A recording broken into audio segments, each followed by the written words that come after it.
আচ্ছা, আমরা লাস্ট ক্লাসে যেখানে শেষ করছিলাম আর কি, ফেজ ডায়াগ্রাম শুরু করতে ছিলাম। তো আয়রন কার্বাইড ফেজ ডায়াগ্রাম তাহলে শেখার আগে ফেজ ডায়াগ্রামে কিছু বেসিক জিনিসপত্র তোমাদেরকে আজকের বলবো। তো আমরা ফেজ বলতে কি বুঝতে পারি যে ফিজিক্যালি ডিফারেন্ট হবে আর কি, কিন্তু কেমিক্যালি একই রকমের। মানে ওইটা অন্য কোনো সাবস্টেন্সের সাথে কেমিক্যালি একই রকমের যখন রিয়াকশন করবে বা একই রকমের বিহেভ করবে, কিন্তু ফিজিক্যালি ডিস্টিংক্ট হবে, মানে ফিজিক্যাল স্ট্রাকচারটা ডিফারেন্ট হবে। এরকম কে আমরা বলি ফেজ। তার মানে যেহেতু কেমিক্যালি হোমোজিনিয়াস হবে, তার মানে সব প্রত্যেকটা ফেজের কেমিক্যাল কম্পোজিশন থাকবে একই রকম, বাট ফিজিক্যালি ডিফারেন্ট। যেমন ওয়াটার একটা ফেজ, পানির একটা ফেজ, লিকুইড আর একটা ফেজ, বা বয়েল করলে ভ্যাপার, এটা আর একটা ফেজ। তো ওয়াটার, লিকুইড, ভ্যাপার এগুলোকে আমরা সিঙ্গেল ফেজ বলি। আর ওয়াটারের ভিতরে আইস দেওয়া হচ্ছে বা পানি বয়েল করা হচ্ছে, তো এখানে লিকুইডও আছে, ভ্যাপারও আছে। তাহলে এই যে বয়েলিং পানি, ভ্যাপার প্লাস ওয়াটার, এটাকে আমরা টু ফেজ বলতে পারি, টু ফেজ সিস্টেম। আবার ওয়াটারের ভিতরে আইস দেওয়া আছে, আইস আস্তে আস্তে মেল্টিং হচ্ছে, এটাকেও আমরা টু ফেজ সিস্টেম বলতে পারি। তাহলে ফেজ তো বোঝা গেল। তো কোন একটা সিস্টেমের ভিতরে কয়টা ফেজ হবে, তো এইটা গিবস নামের একজন সায়েন্টিস্ট, উনি একটা ফর্মুলা দিছে। এই ফেজের ভিতরে একটা থাকবে হচ্ছে তিনটা টার্ম, একটা হচ্ছে ফেজ, আরেকটা হচ্ছে নাম্বার অফ কম্পোনেন্টস, আর একটা হচ্ছে ডিগ্রিস অফ ফ্রিডম। এফ হচ্ছে ডিগ্রিস অফ ফ্রিডম, আর সি হচ্ছে নাম্বার অফ কম্পোনেন্টস, আর পি হচ্ছে নাম্বার অফ ফেজ। আর এখানে যে টু, যেটা প্লাস টু, যেটা ফর্মুলার ভিতরে F equal to C minus P plus two, এই টুটা হচ্ছে এক্সটার্নাল ফ্যাক্টর। তো এক্সটার্নাল ফ্যাক্টর প্রেসার আর টেম্পারেচার, ফেজ গুলা তো চেঞ্জ হবে, টেম্পারেচারের কারণে ফেজ চেঞ্জ হয়, প্রেসারের কারণে ফেজ চেঞ্জ হয়। যখন দুইটাই ভ্যারি করে, যখন দুইটাই চেঞ্জ হতে থাকে, প্রেসার এন্ড টেম্পারেচার, তখন এই কনস্ট্যান্ট ভ্যালুটা হচ্ছে 2। যদি যে কোনো একটা ফিক্সড রেখে আরেকটা চেঞ্জ করা হয়, তখন এই ফর্মুলাতে হয়ে যাবে 1। আমরা যদি এরকম বলি যে আমরা আমাদের নরমাল টেম্পারেচারের মধ্যে আমরা মানে নরমাল টেম্পারেচার বলতে এয়ারের অ্যাটমসফিয়ারিক প্রেসার হচ্ছে 1 অ্যাটমসফিয়ার, তাহলে ওই টেম্পারেচারের মধ্যে আমরা কোনো একটা এক্সপেরিমেন্ট করব, তাহলে তো প্রেসারটা ফিক্সড। আনলেস আমি যদি কোনো হাইট চেঞ্জ না করি, তাহলে প্রেসারটা ফিক্সড। তখন এই ফর্মুলাটা হয়ে যাবে সি মাইনাস পি প্লাস 1। আচ্ছা, এই ফেজ ডায়াগ্রামটা একটা on component system. On component system মানে সি এর ভ্যালু 1। অন কম্পোনেন্ট সিস্টেম তার মানে হচ্ছে একটা কম্পোনেন্টেরই ডিফারেন্ট ফেজ থাকবে। একটা কম্পোনেন্টের যখন ডিফারেন্ট ফেজ থাকে, তখন সেটাকে অন কম্পোনেন্ট ফেজ সিস্টেম বলে। তো এইটাকে আমরা প্রেসার ভার্সেস টেম্পারেচার ডায়াগ্রামও বলা হয়। তো এখানে দেখো, ডিফারেন্ট টেম্পারেচার এন্ড ডিফারেন্ট প্রেসারে ডিফারেন্ট এক একটা রিজিয়ন থাকবে, যে টেম্পারেচারের সাথে প্রেসারের এক একটা রিজিয়নে এক একটা ফেজ চেঞ্জ হবে। যেমন দেখো, 0°C টেম্পারেচারের নিচে এটা আমরা আইস থাকবে, বা 1 অ্যাটমসফিয়ারিক প্রেসার এর নিচে আইস অবস্থায় থাকবে। তো টেম্পারেচার যখন ইনক্রিজ করে, তখন আইসটা আস্তে আস্তে মেল্টিং হইতে থাকবে, তাহলে আইসের সাথে ওয়াটারের একটা বাউন্ডারি থাকবে, তাহলে আস্তে আস্তে মেল্টিং হচ্ছে। সিমিলার ভাবে টেম্পারেচার যখন আরো ইনক্রিজ করতে থাকবে, তখন এই যে 100°C টেম্পারেচারে দেখা যাচ্ছে যে ওয়াটার ভ্যাপার হইতে থাকবে। তাহলে তিনটা ফেজ যেখানে একই সাথে যখন কোইনসাইড করে, আইস, ওয়াটার আর ভ্যাপার, ওইটাকে আমরা ট্রিপল পয়েন্ট বলি। তো ট্রিপল পয়েন্টের প্রেসার থাকে অনেক কম, 0.006 অ্যাটমসফিয়ারিক প্রেসার, আর টেম্পারেচারও থাকে হচ্ছে অনেক কম, 0.01°C এরকম থাকে। তো এই এই পয়েন্টটাতে, মানে এই 0.01°C টেম্পারেচার আর 0.006 অ্যাটমসফিয়ারিক প্রেসার, এই প্রেসার এন্ড টেম্পারেচারে আইস, ওয়াটার এন্ড ভ্যাপার একই সাথে কোএক্সিস্ট করে, এই কারণে এইটাকে ট্রিপল পয়েন্ট বলে।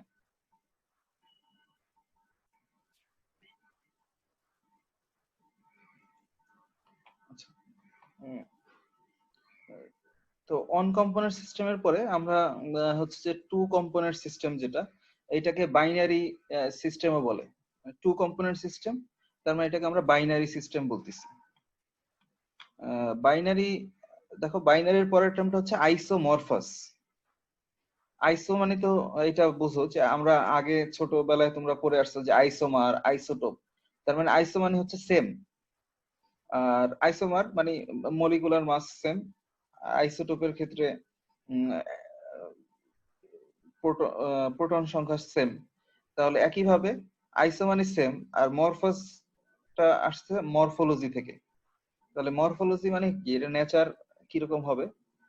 তো বাইনারি আইসোমরফাস সিস্টেম বলতে দুইটা এমন কম্পোনেন্টস থাকবে, যে দুইটা কম্পোনেন্টস যে কোনো রেশিওতে বা যে কোনো প্রপোর্শনে যখন মিক্সড করা যাবে, মানে মিসিবল হবে, তখন এই ধরনের সিস্টেমকে আমরা আইসোমরফাস সিস্টেম বলি। আবার একটু ক্লিয়ার করতেছি, মানে যেমন ধরো সুগার, ওয়াটারের ভিতরে আমরা সুগার অ্যাড করব। তো একটা নির্দিষ্ট সময় পর্যন্ত একটা নির্দিষ্ট কোয়ান্টিটিতে ওয়াটারের ভিতরে সুগার অ্যাড করলে এটা মিক্সড হয়ে যাবে, ফুললি মিক্সেবল হবে।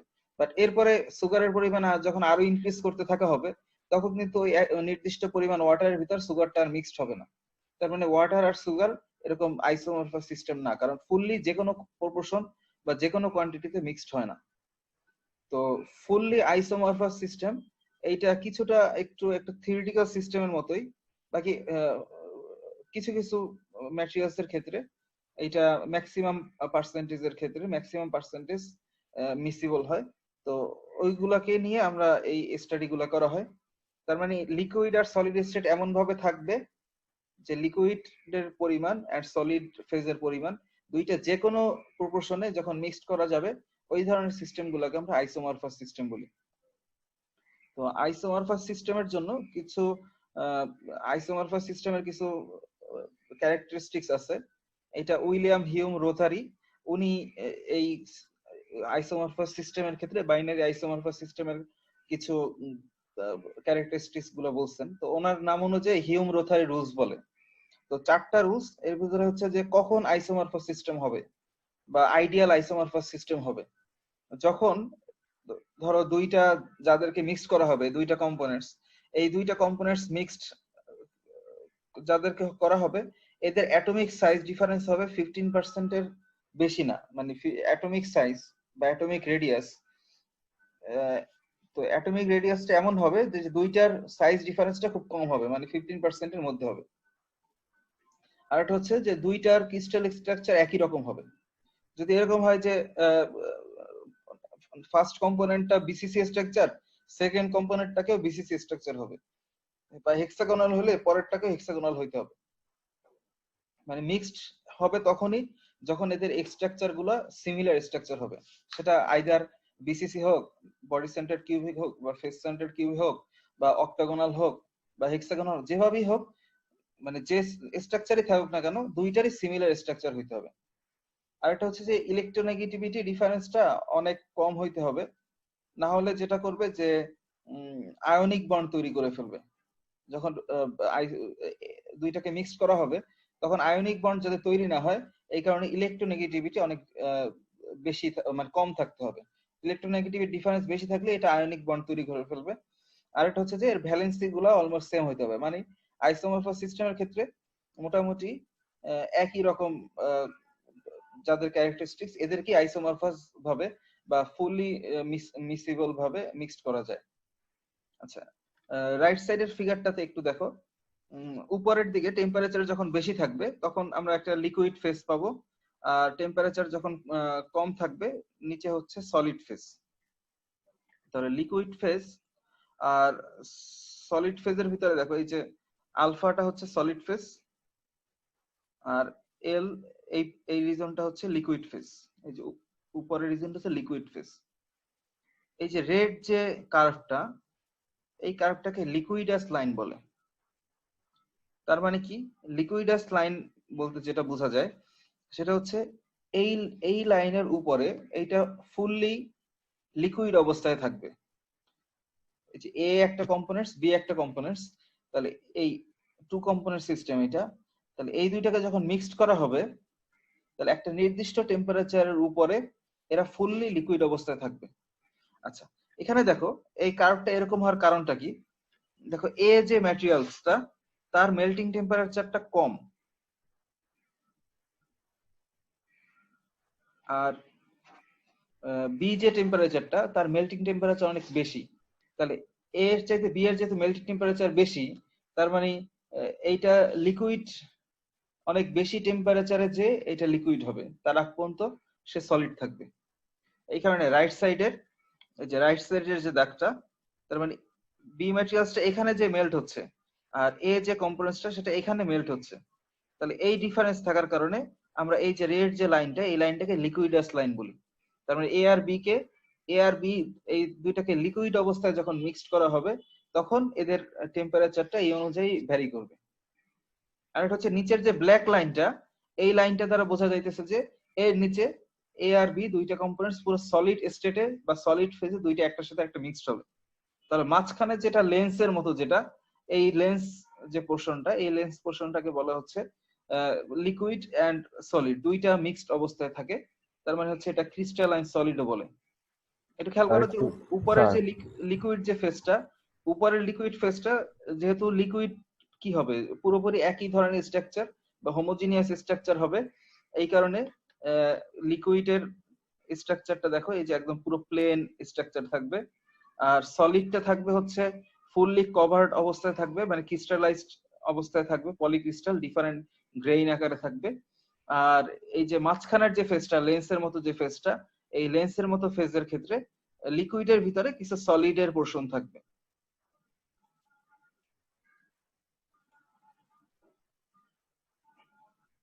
আচ্ছা ভাই, বাইনারি আইসোমরফাস সিস্টেমের আগের যে গ্রাফ আমরা যেটা দেখলাম, এইটা হচ্ছে জাস্ট একদম একটা আইডিয়াল সিনারিও, যে ওই যে চারটা রুলস আমরা বললাম, ওই চারটা রুলস যদি ফলো করে তাহলেই ওই কার্ভটা ওরকম হবে।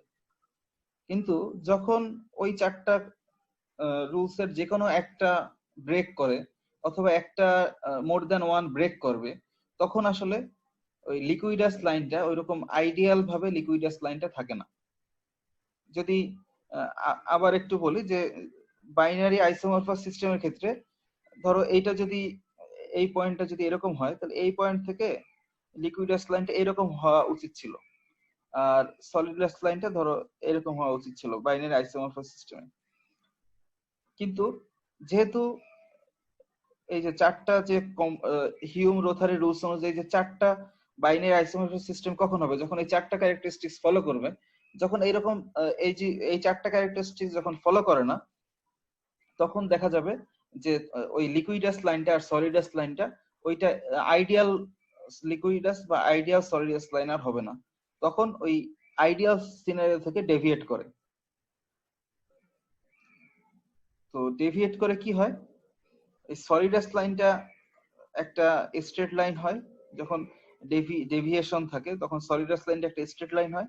আর এই যে এই লাইনটাকে আমরা লিকুইডাস লাইন বলতেছি, যে লিকুইডটা এরকম একটা কার্ভের ভি শেপের একটা লিকুইডাস লাইন পাই।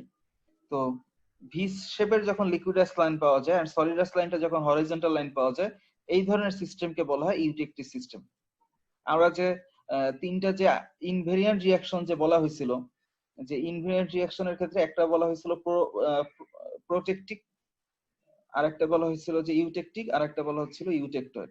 তাহলে ইউটেকটিক স্যার এখানে কম্পোনেন্ট আছে, আবার বলো। এখানে কি স্যার কম্পোনেন্ট দুইটা এ আর বি? এখানেও কম্পোনেন্ট দুইটা, এ আর বি দুইটা কম্পোনেন্ট, কিন্তু এ আর বি এর ভিতরে ওই যে চারটা যে রুলস ছিল, যে অ্যাটমিক সাইজ ডিফারেন্স কম থাকবে, ভ্যালেন্সির ভ্যালেন্সি সেম হবে, এরপরে হচ্ছে যে ইলেকট্রোনেগেটিভিটি ডিফারেন্স কম থাকবে। তো এ আর বি এর ভিতরে যদি ওই জিনিসগুলো ম্যাচ না করে, তখনই লিকুইডাস লাইনটা এন্ড সলিডাস লাইনটা ওই লেন্স শেপের না হয়ে দেখা যায় যে লিকুইডাস লাইনটা ভি শেপের হয়ে যাচ্ছে আর সলিডাস লাইনটা স্ট্রেট লাইন হয়ে যাচ্ছে।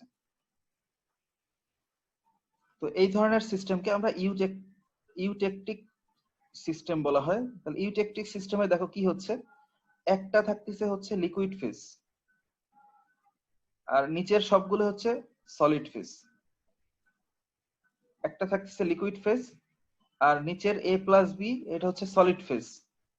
এই যে নিচের এখানে লেফট সাইড থেকে এ আসতেছে, রাইট সাইড থেকে বি আসতেছে, এ আর বি দুইটাকে মিলে বলা হচ্ছে সলিড, মানে সলিড ফেজ।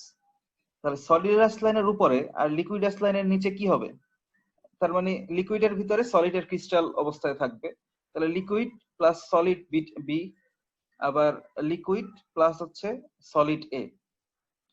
তাহলে ফেজের ক্ষেত্রে কি হচ্ছে, শুধুমাত্র সিঙ্গেল ফেজ এই একটা রিজনে পাওয়া যাচ্ছে সিঙ্গেল ফেজ লিকুইড, আর ডাবল ফেজ কয়টা হচ্ছে বা টু ফেজ কয়টা হচ্ছে, এ প্লাস এল এইটা একটা ডাবল ফেজ, এল প্লাস বি একটা ডাবল ফেজ, এ প্লাস বি একটা ডাবল ফেজ। তার মানে এখানে বলা হচ্ছে যে একটা সিঙ্গেল ফেজ থাকবে আর তিনটা থাকবে টু ফেজ ফিল্ড।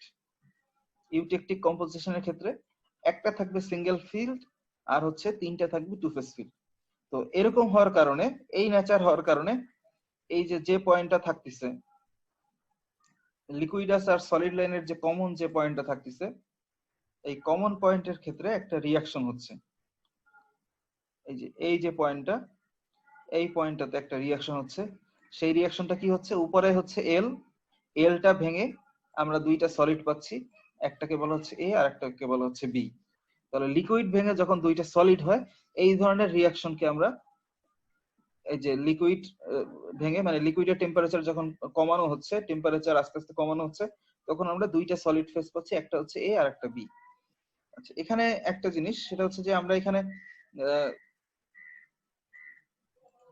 দেখো এই যে এখানে তো অ্যারোটা বোথ সাইডে অ্যারো, তার মানে লিকুইড থেকে এ প্লাস বি হবে, তার মানে এটা কুলিং করা হচ্ছে। এই যে এই অ্যারো মানে হচ্ছে কুলিং, কুল।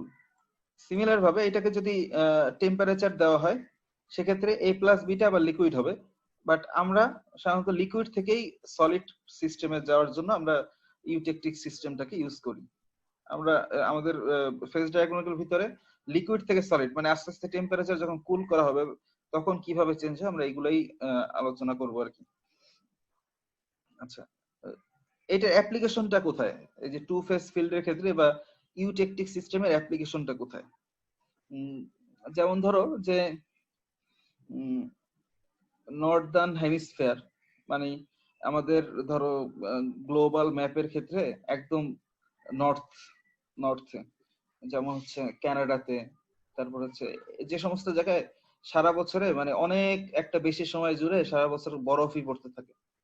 তাহলে বরফ পরে পরে কি হয়, দেখা যায় যে বরফের রাত্রেবেলা গাড়ি রেখে, গাড়ি পার্কিং করে বাসায় ঢুকছে, সকালে বরফের কারণে আর মানে বরফ অনেক বরফের লেয়ার পড়ে গেছে, এটা একটা হয়।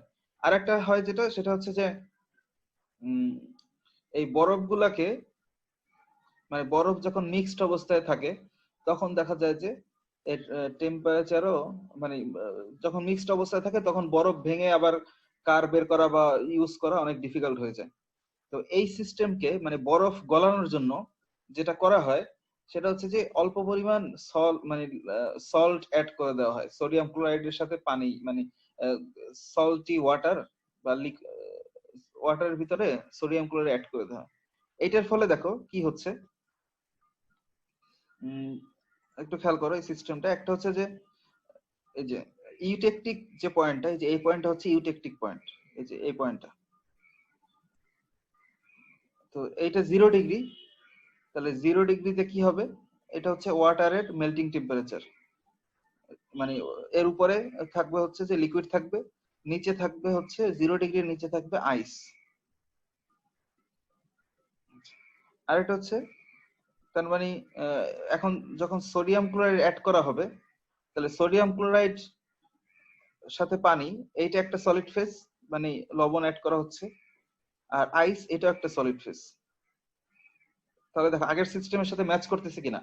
আমরা যদি এরকম বলি যে আইসটা হচ্ছে এ, আর এই যে সোডিয়াম ক্লোরাইড যেটা দিব, সল্ট যেটা দিব, এটা হচ্ছে বি, আর এটা হচ্ছে লিকুইড এল ফেজ।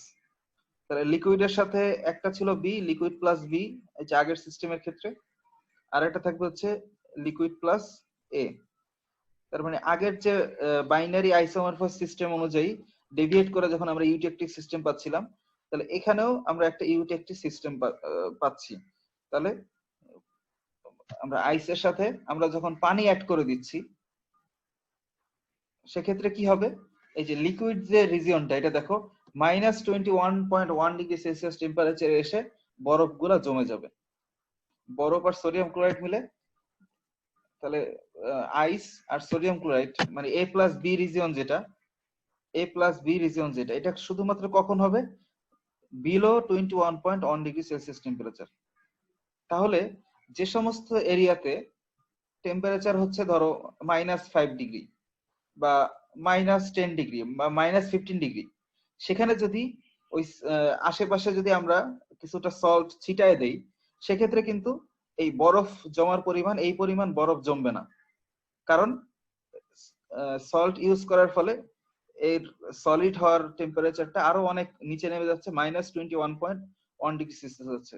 এর ফলে তার মানে কি হচ্ছে, এই যে প্রতিদিন যে একটা এটা টায়ারসাম কাজ, যেটা এই বরফগুলা সরায় তারপর এক জায়গা থেকে আরেক জায়গায় যাওয়া, এই এই প্রবলেম থেকে সলভ হবে। তাহলে এটা আমরা একটা নর্দার্ন হেমিস্ফিয়ারে ইউটেকটিক সিস্টেম একটা মানে অ্যাপ্লিকেশন দেখলাম আর কি।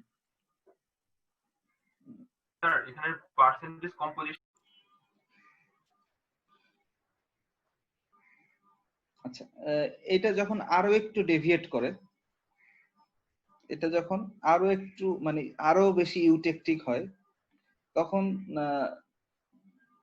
মানে আগেরটা ছিল হচ্ছে বাইনারি আইসোমরফাস সিস্টেম থেকে ডেভিয়েট করে একটা হচ্ছে মানে কিছুটা ইউটেকটিক ছিল।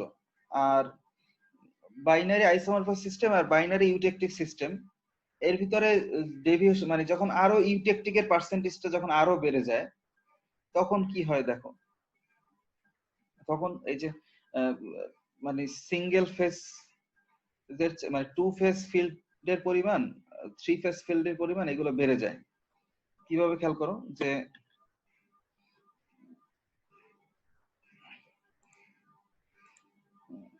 আগের যে সিস্টেমটা ছিল সেই সিস্টেমের ক্ষেত্রে এইটা ছিল লিকুইডাস লাইন। আচ্ছা, ডিফারেন্ট কালার নেই,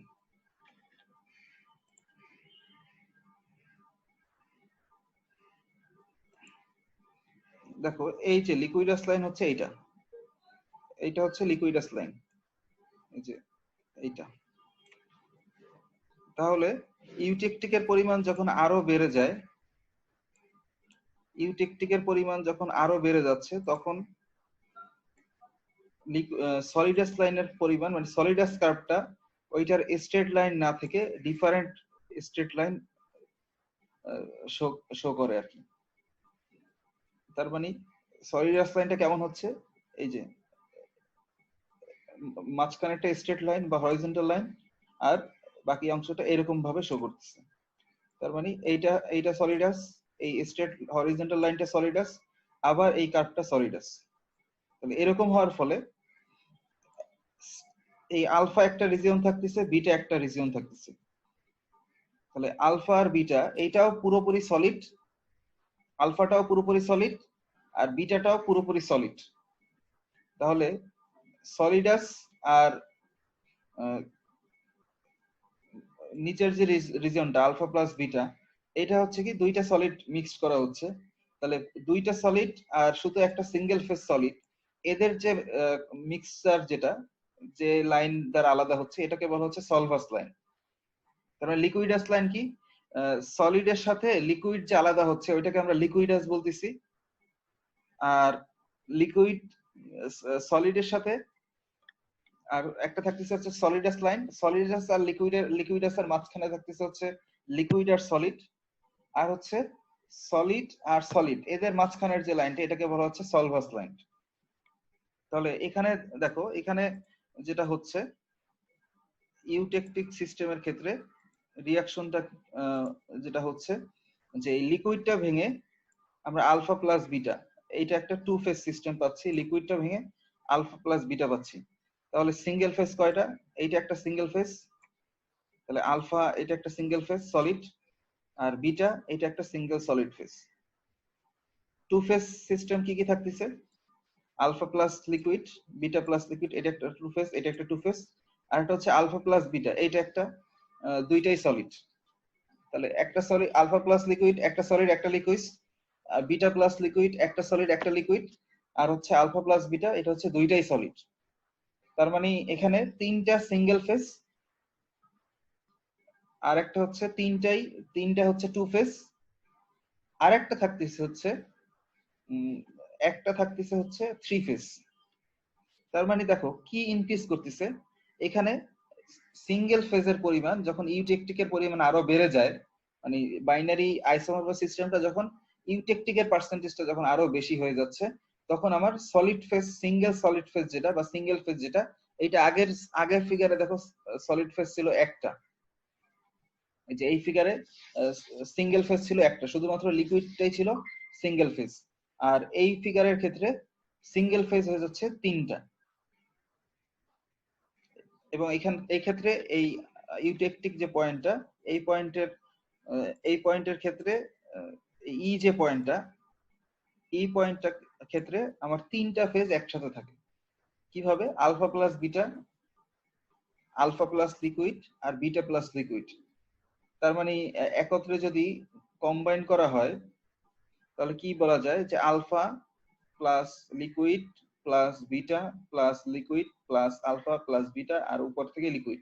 তাহলে সবগুলা মিলে ই পয়েন্টটাতে তিনটা জিনিস থাকে, ইনফ্যাক্ট উপর থেকে লিকুইড থাকতেছে, আর ডান থেকে অথবা নিচ থেকে আলফা প্লাস বিটা থাকতেছে।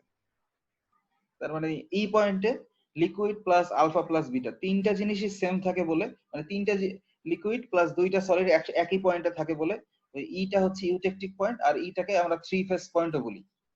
তাহলে এই পুরো যখন ইউটেকটিক হচ্ছে তখন আমরা সামারি হচ্ছে 3 সিঙ্গেল ফেজ ফিল্ড আর 3 টু ফেজ ফিল্ড, আর হচ্ছে একটা 3 ফেজ ফিল্ড। তাহলে 3 ফেজ কোনটা? Liquid plus alpha plus beta, এই তিনটাই একই পয়েন্টে ই পয়েন্টে এক্সিস্ট করে। তো ই পয়েন্টের কম্পোজিশনটাকেই বলা হচ্ছে ওই 3 ফেজের কম্পোজিশন।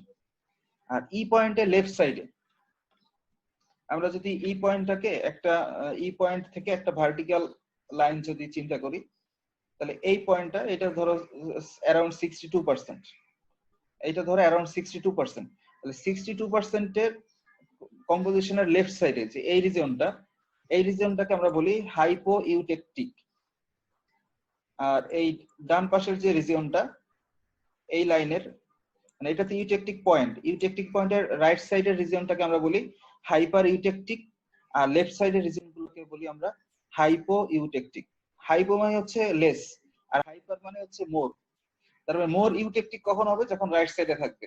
আর হাইপো মানে হচ্ছে লেস, তার মানে ওই পার্সেন্টেজের চাইতে কম পার্সেন্টেজ যখন মিক্সড হবে তখন আমরা হাইপো ইউটেকটিক পাবো। আচ্ছা, এটার একটা অ্যাপ্লিকেশন দেখো। অ্যাপ্লিকেশনটা হচ্ছে যে আমাদের তোমরা দেখবা যে ল্যাপটপ বা ফোনে বা এই ধরনের ইলেকট্রনিক ডিভাইস গুলাতে যে মাদারবোর্ড বলো বা যে চিপসেট যেখানে থাকে, এখানে দেখবা যে তোমরা যদি সার্ভিসিং করতে দাও, নতুন যখন কিনো তখন তো আর বুঝতে পারো না, যখন সার্ভিসিং করতে দাও তখন দেখবা যে এই কানেকশন প্রবলেম হইলে বা কানেকশন যখন খুলে, মাদারবোর্ড যখন খুলে, তখন দেখা যায় যে ওইটা আবার ওই যে বাংলায় তো এটাকে তাতাল বলে আর কি, তাতাল দিয়ে মানে গরম করে যে জিনিসটা সিলভার কালারের যে জিনিসটা থাকে ওইটাকে গলায় আবার ধরো তারগুলাকে মানে কানেকশন গুলাকে আবার রিনিউ করে দিচ্ছে।